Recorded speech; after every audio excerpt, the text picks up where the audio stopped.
नमस्कार दोस्तों। चलिए आज एक ऐसे चैप्टर को मास्टर करते हैं जो नीट के लिए आप मान के चलिए सुपर इंपॉर्टेंट है। Morphology of flowering plants.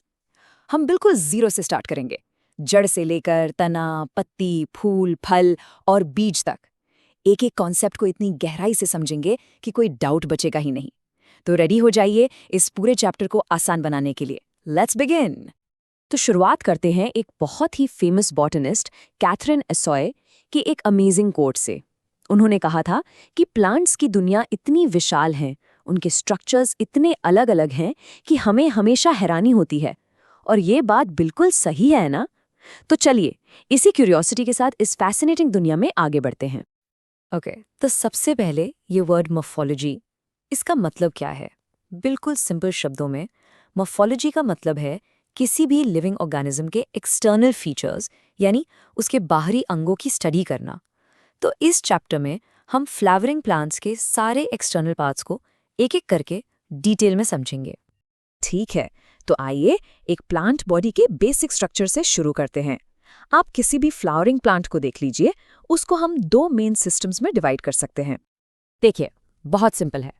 Plant का जो हिस्सा जमीन के नीचे है, अंडरग्राउंड, उसको हम कहते हैं द रूट सिस्टम। और जो कुछ भी आपको जमीन के ऊपर दिखता है, उसका तना, पत्तियां, फूल, फल, वो सब मिलकर बनाता है द शूट सिस्टम। ये प्लांट का सबसे बेसिक डिवीजन है, इसको हमेशा याद रखिएगा। चलिए अब जमीन के नीचे चलते हैं और प्लांट की नींव यानी उसके रूट सिस्टम को थोड़ा डिटेल में समझते हैं। हम देखेंगे कि जड़ें कितनी टाइप की होती हैं और उनके अलग अलग रीजन्स क्या काम करते हैं। तो रूट्स मेनली 3 तरह की होती हैं, इनको ध्यान से समझिएगा। पहली है टैप रूट सिस्टम। ये सीधे रेडिकल से निकलती है। एक मेन मोटी रूट होती है जिससे साइड ब्रांचेस निकलती हैं, जैसे कि आपको डाइकॉट्स में मिलेगी। मस्टर्ड या सरसों इसका परफेक्ट एग्जाम्पल है। दूसरी है फाइब्रस रूट सिस्टम। यहाँ क्या होता है, प्राइमरी रूट छोटी होती है और स्टेम के बेस से बहुत सारे पतले पतले धागों जैसे रूट्स का गुच्छा निकलता है। ये मोनोकॉट्स की पहचान है, जैसे गेहूं। और तीसरी एडवेंटिशियस रूट सिस्टम। ये थोड़ी अलग है क्योंकि ये रूट्स रेडिकल के अलावा प्लांट के किसी भी और पार्ट से निकल सकती हैं, जैसे घास में, मॉन्स्टेरा में या बरगद की लटकती हुई जड़ें। एक बात नोट कर लीजिए, ये एग्जाम्पल्स नीट में डायरेक्ट पूछे जाते हैं, इसलिए इन्हें बिल्कुल मत भूलिएगा। अच्छा, तो जड़ें करती क्या हैं? इनके 4 मेन काम हैं। पहला, मिट्टी से पानी और मिनरल्स को अब्जॉर्ब करना। दूसरा, प्लांट को जमीन में मजबूती से पकड़ कर रखना, यानी एंकरेज देना। तीसरा, एक्स्ट्रा फूड को स्टोर करना। और चौथा, कुछ जरूरी प्लांट ग्रोथ रेगुलेटर्स को सिंथेसाइज करना। अगर आप एक रूट की टिप को माइक्रोस्कोप में देखें तो आपको 4 डिस्टिंक्ट जोन्स मिलेंगे, नीचे से ऊपर की तरफ।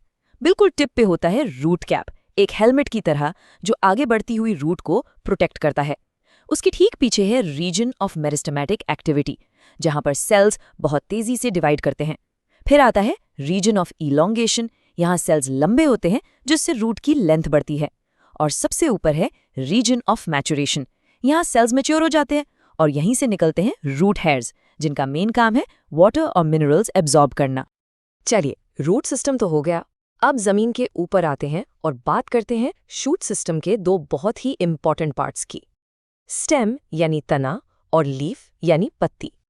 तो स्टेम और रूट में फर्क क्या है? देखिए, स्टेम जो है वो ऊपर की तरफ ग्रो करता है, इसीलिए ये असेंडिंग पार्ट है और ये प्लूम्यूल से डेवलप होता है। स्टेम पर आपको नोड्स और इंटरनोड्स मिलेंगे। नोड्स वो पॉइंट हैं जहां से पत्तियां निकलती हैं और 2 नोड्स के बीच की जगह को कहते हैं इंटरनोड। वहीं दूसरी तरफ रूट नीचे की तरफ ग्रो करती है, इसीलिए ये डिसेंडिंग पार्ट है जो रेडिकल से बनती है। और हाँ, इसमें नोड्स और इंटरनोड्स नहीं होते। अब एक टिपिकल पत्ती को देखते हैं। इसके 3 मेन हिस्से होते हैं। पहला, लीफ बेस, जिससे पत्ती स्टेम से जुड़ी होती है। दाल वाले पौधों में ये हिस्सा सूझा हुआ होता है, जिसे हम पल्विनस कहते हैं। दूसरा है पेट्योल, यानी पत्ती की डंडी, जो लैमिना को सपोर्ट करती है। और तीसरा और सबसे इंपॉर्टेंट पार्ट है लैमिना या लीफ ब्लेड। ये चौड़ा हरा हिस्सा है जहां पर असल में फोटोसिंथेसिस होता है। लैमिना के अंदर आपको वेन्स का एक पैटर्न दिखेगा, इसे कहते हैं वेनेशन। ये 2 टाइप का होता है।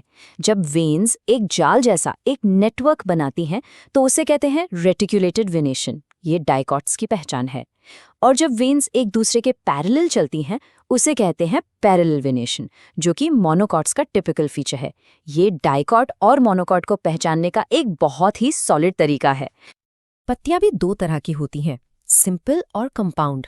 सिंपल लीफ में लैमिना पूरा होता है, जैसे आम या अमरूद में, लेकिन कंपाउंड लीफ में लैमिना इतना ज्यादा कट जाता है कि वो मिडरिप तक पहुंच जाता है और पत्ती छोटे छोटे लीफलेट्स में बढ़ जाती है। ये भी दो टाइप की हैं। पिनेटली कंपाउंड में लीफलेट्स एक सेंट्रल एक्सिस, जिसे रैचेस कहते हैं, उस पर लगे होते हैं, जैसे नीम में।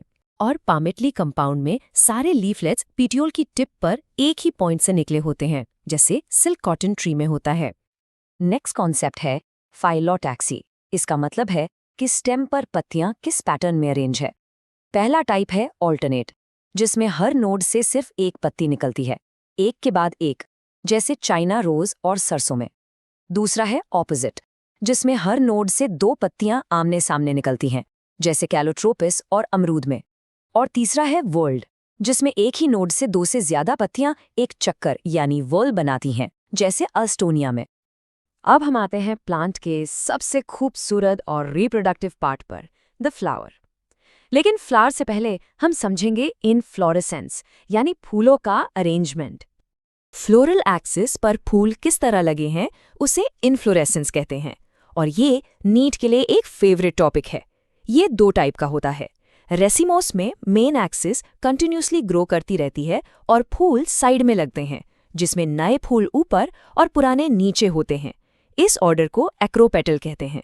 इसके बिल्कुल उल्टा साइमोस में मेन एक्सिस एक फूल में खत्म हो जाती है, इसलिए ग्रोथ लिमिटेड होती है। यहाँ पुराना फूल टॉप पर और नए फूल नीचे लगते हैं। इस ऑर्डर को बेसीपेटल कहते हैं। फूल को उसकी सिमेट्री के बेसिस पर भी क्लासिफाई किया जाता है। अगर आप एक फूल को किसी भी एंगल से काटें और वो दो बराबर हिस्सों में बट जाए, तो वो है एक्टिनोमॉर्फिक यानी रेडियल सिमेट्री। इसका सिंबल है plus sign in a circle, जैसे सरसों और मिर्च। अगर फूल सिर्फ एक ही वर्टिकल प्लेन से काटने पर दो बराबर हिस्सों में बटे, तो वो है ज़ाइगोमॉर्फिक यानी बायलैटरल सिमेट्री। इसका सिंबल है परसेंटेज साइन, जैसे मटर और गुलमोहर। और अगर फूल को किसी भी एंगल से बराबर हिस्सों में ना काटा जा सके, तो वो एसिमेट्रिक होता है, जैसे कैना में। चलिए अब फ्लावर, फ्रूट और सीड की कुछ और एडवांस डिटेल्स में चलते हैं। ये वो कॉन्सेप्ट्स हैं जहां स्टूडेंट्स अक्सर कंफ्यूज होते हैं, इसलिए ध्यान से सुनिएगा। ओवरी की पोजीशन के बेसिस पर फूल तीन तरह के होते हैं। पहला, हाइपोगाइनस। इसमें गाइनीशियम सबसे ऊपर टॉप पोजीशन पर होता है। ऐसी ओवरी को हम सुपीरियर ओवरी कहते हैं। एग्जाम्पल है सरसों और बैंगन। दूसरा, पेरीगाइनस। इसमें गाइनीशियम सेंटर में होता है और बाकी पार्ट्स थैलेमस के रिम पर सेम लेवल पर होते हैं। इसे हाफ इंफीरियर ओवरी कहते हैं, जैसे रोज और पीच में। और तीसरा, एपिगाइनस। इसमें थैलेमस ओवरी को पूरी तरह घेर लेता है और बाकी पार्ट्स ओवरी के ऊपर से निकलते हैं। इसे इंफीरियर ओवरी कहते हैं, जैसे अमरूद और खीरा में। अच्छा, एस्टिवेशन क्या होता है? सिंपल है। एक फ्लावर बड के अंदर सेपल्स या पेटल्स किस तरह अरेंज है, उसी को एस्टिवेशन कहते हैं। ये 4 टाइप का होता है। वेलवेट में किनारे बस एक दूसरे को टच करते हैं, जैसे कैलोट्रोपिस। ट्विस्टेड में एक किनारा अंदर, एक बाहर, एक पर्टिकुलर डायरेक्शन में ओवरलैप होता है, जैसे चाइना रोज। इम्ब्रिकेट में ओवरलैपिंग तो होती है, पर कोई फिक्स डायरेक्शन नहीं होता, जैसे गुलमोहर। और सबसे स्पेशल है वेक्सिलरी, जो मटर फैमिली का फीचर है। इसमें एक सबसे बड़ा पेटल स्टैंडर्ड 2 साइड वाले विंग्स को कवर करता है और विंग्स 2 सबसे छोटे कील को। इसको याद रखने का सिंपल तरीका है स्टैंडर्ड विंग्स कील। चलिए अब कुछ और इंपॉर्टेंट टर्म्स देखते हैं। एंड्रोएशियम यानी मेल पार्ट के लिए जब स्टेमन्स पेटल्स से जुड़े हों तो उस कंडीशन को कहते हैं एपीपेटालिस, जैसे ब्रिंजल में। जब सारे स्टेमन्स मिलकर एक बंडल बनाएं तो मोनोएडेल्फिस, जैसे चाइना रोज। और जब 2 बंडल्स बनाएं तो डायडेल्फिस, जैसे पी। अब आते हैं गाइनीशियम यानी फीमेल पार्ट पर। जब कार्पल्स एक दूसरे से फ्री हों तो एपोकार्पस, जैसे लोटस और रोज में। और जब कार्पल्स आपस में जुड़े हुए या फ्यूज्ड हों तो सिंकार्पस, जैसे मस्टर्ड और टोमेटो में। ओके, अब एक बहुत ही हाई यील्ड टॉपिक पर फोकस करते हैं, प्लेसेंटेशन। इसका सीधा सा मतलब है कि ओवरी के अंदर ओव्यूल्स का अरेंजमेंट कैसा है। इसके टाइप्स और एग्जाम्पल्स एग्जाम्स में बार बार पूछे जाते हैं, तो इन्हें बहुत ध्यान से समझना है। तो चलिए इन्हें एक एक करके देखते हैं। मार्जिनल में ओव्यूल्स एक लाइन में लगे होते हैं, जैसे मटर की फली में। एक्साइल में प्लेसेंटा सेंटर में होता है और ओवरी कंपार्टमेंट्स में बटी होती है, जैसे टमाटर या नींबू को काटकर देखिए। पैराइटल में ओव्यूल्स ओवरी की इनर वॉल पर लगे होते हैं, जैसे सरसों। फ्री सेंट्रल में ओव्यूल सेंटर में तो होते हैं, पर कोई कंपार्टमेंट्स या सेप्टा नहीं होता, जैसे डायंथस। और बेसल में बस एक ओव्यूल होता है जो ओवरी के बेस पर लगा होता है, जैसे सनफ्लावर और मैरीगोल्ड में। अब बात करते हैं बीज की। एक डाइकॉट सीड जैसे चना, उसमें 2 कॉटिलिडन्स होते हैं और फूड उन्हीं में स्टोर रहता है, इसलिए ये नॉन एंडोस्पर्मिक कहलाता है। वहीं मोनोकॉट सीड जैसे मक्का, उसमें एक ही कॉटिलिडन होता है जिसे स्क्यूटलम कहते हैं, और फूड एंडोस्पर्म में स्टोर होता है, इसलिए ये एंडोस्पर्मिक है। एक और इम्पॉर्टेंट डिफरेंस, मोनोकॉट्स में प्लूम्यूल को कोलियोप्टाइल नाम की एक कवरिंग प्रोटेक्ट करती है और रेडिकल को कोलियोराइजा। ये टर्म्स याद रखेगा। तो अब तक हमने जितने भी कॉन्सेप्ट सीखे हैं, अब उन्हें अप्लाई करने का टाइम आ गया है। इस आखिरी सेक्शन में हम देखेंगे कि प्लांट्स को साइंटिफिकली उनकी फैमिलीज के बेसिस पर कैसे डिस्क्राइब किया जाता है। किसी भी प्लांट फैमिली को समझने के लिए आपको फ्लोरल फॉर्मूला डिकोड करना आना चाहिए। यहाँ कुछ बेसिक सिंबल्स हैं: K for calyx, C for Corolla, A for androecium और G फॉर गाइनोशियम। अगर G के नीचे लाइन है मतलब ओवरी सुपीरियर है, और अगर G के ऊपर लाइन है तो इन्फीरियर। ब्रैकेट का मतलब है फ्यूजन, यानी पार्ट्स आपस में जुड़े हुए हैं, और 2 पार्ट्स के ऊपर बने आर्क का मतलब है अडहीजन, यानी वो एक दूसरे से चिपके हुए हैं। चलिए इन सब कॉन्सेप्ट्स को एक रियल लाइफ एग्जाम्पल के साथ जोड़ते हैं। हम केस स्टडी करेंगे सोलानेसी फैमिली की, जिसे हम आम भाषा में आलू फैमिली भी कहते हैं। तो सोलानेसी के फ्लोरल कैरेक्टर्स देखते हैं। फूल बाइसेक्सुअल और एक्टिनोमॉर्फिक है। कैलिक्स में 5 सेपल्स हैं जो फ्यूज्ड हैं, यानी गैमोसेपेलिस। कोरोला में भी 5 पेटल्स हैं, वो भी फ्यूज्ड हैं, यानी गैमोपेटलिस। एंड्रोशियम में 5 स्टेमेंस हैं और वो पेटल से जुड़े हैं, यानी एपीपेटालिस कंडीशन। और गाइनेशियम में 2 कार्पल्स हैं जो फ्यूज्ड हैं, इसलिए बाइकार्पेलरी सिनकार्पस।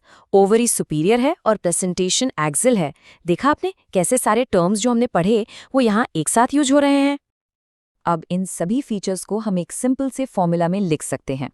फूल एक्टिनोमॉर्फिक है तो प्लस, कैलिक्स में 5 फ्यूज्ड सेपल्स तो K5, कोरोला में 5 फ्यूज्ड पेटल्स तो C5, एंड्रोशियम में 5 स्टेमन्स तो A5। क्योंकि स्टेमन्स पेटल्स से जुड़े हैं, हम C और A के ऊपर एक आर्क बना देंगे। गाइनोशियम में 2 फ्यूज्ड कार्पल्स तो G2, और क्योंकि ओवरी सुपीरियर है, G के नीचे एक लाइन आ जाएगी। देखा, पूरे फ्लावर का डिस्क्रिप्शन इस एक छोटे से फॉर्मूला में आ गया। और आखिर में इस फैमिली की इकोनॉमिक इंपॉर्टेंस क्या है? हमारे खाने की बहुत ज़रूरी चीज़ें जैसे आलू, टमाटर, बैंगन और मिर्च सब इसी फैमिली से आती हैं। इसके अलावा बेलाडोना और अश्वगंधा जैसी दवाइयाँ, टोबैको और पिट्यूनिया जैसे खूबसूरत फूल भी सोलानेसी फैमिली की ही देन है। तो इसके साथ हमारा ये विश्लेषण यहाँ खत्म होता है।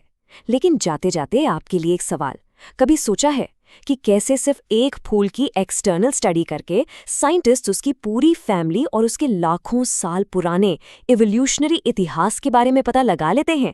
यही तो है मॉर्फोलॉजी की ताकत। अगली बार मिलेंगे एक नए टॉपिक के साथ। धन्यवाद।